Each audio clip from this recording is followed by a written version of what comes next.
Change my opinion about smoking pot in public because I'm a medical patient, and I'll be smoking it in public anyways. And if they want to take me to court for that, I will be happy to go to court for it. It's a celebration for sure.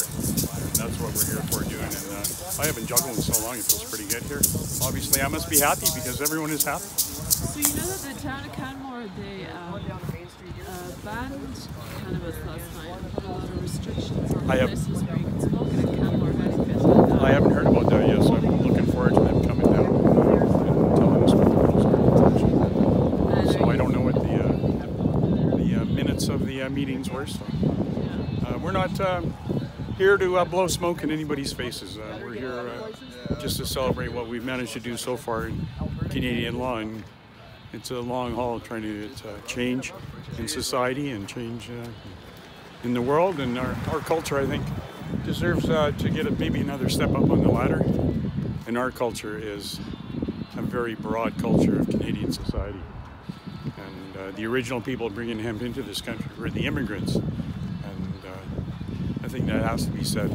The Indigenous people had the first rights to the hemp nation, so that has to be said. And meanwhile, what we're doing here is we're saying that we're no longer moralized and deemed criminals, and we'll follow whatever regulations and laws, because that's what we do as Canadians. I'm sorry.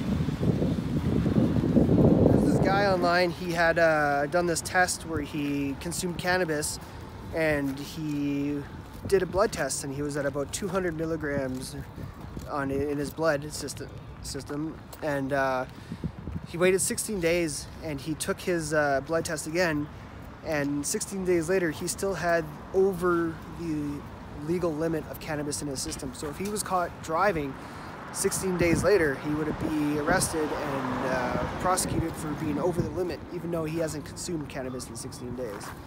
So if I'm driving, like say today, and I smoked cannabis a couple hours ago or even a day ago, I'm going to be over the limit. So these laws, they're just temporary laws until we take them to court and fight them and change them to be more appropriate for what we think they are, or what we think they should be.